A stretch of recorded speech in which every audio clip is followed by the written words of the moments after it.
This is a tale of how history, crime, and architecture all collide on one street on the Upper West Side of Manhattan.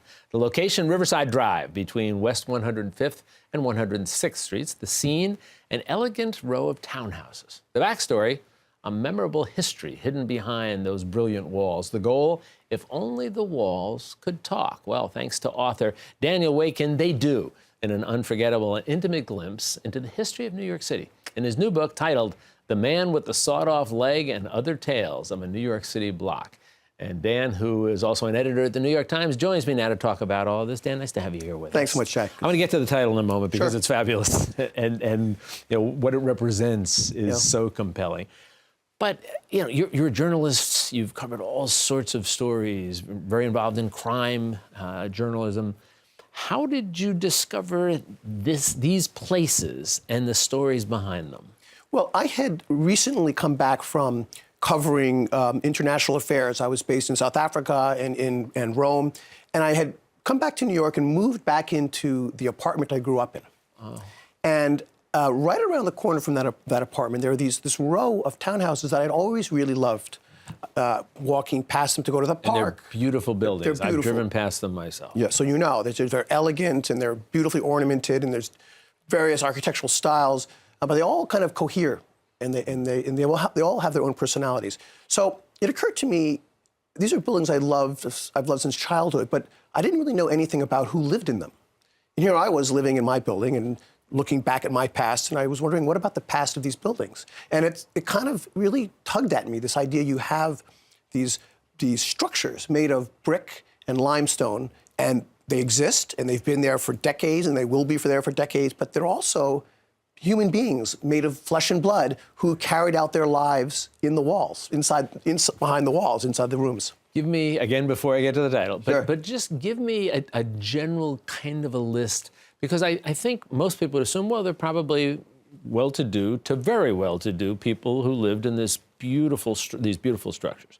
But there's a collection of characters. Give me a quick kind of a list of what you discovered. That's exactly right. It's a collection of characters. And the buildings had wealthy people, but then the neighborhood went through many cycles, and several of them became boarding houses or, you know, apartment buildings. So there was a real mix of economic levels. So, for instance, on the corner, R.B. Davis.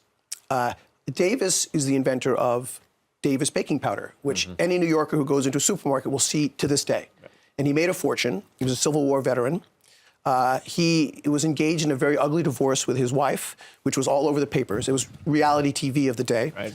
And he claimed that she tried to have him declared insane so that she could take over the business. Now, I found out that that wasn't quite the truth. I got hold of some family archives. Right. Another figure, Marion Davies. She was William Randolph Hearst's mistress. Now, Hearst, and a big name in that era. Absolutely. She was a Hollywood star, actor, right? Thanks in large part to Hearst's newspapers building her up. And Hearst wanted her to have a grand lifestyle as befitting the mistress of a Hearst. Right. Of course you should. Of course. Why wouldn't you? Let me jump in here because Sure. I do want to get. So then we have the man with the sawed-off leg. Right. Tell me that story. Okay, so one of the stories is the story of New York and the people that can live together on a block. The other story that I tell in my book is an armored car robbery. The planning, the execution, the investigation, the trial. And the reason this... A crime of the century. And it was called exactly that. Crime of the century. It was called that, yes. One of those apartment buildings, one of the townhouses, by 1934 was a rooming house. And it was used for, you know, it was run by this woman who ran rooming houses in the neighborhood for, you know, underworld figures, as brothels, et cetera. So the gang used this townhouse as their hideout.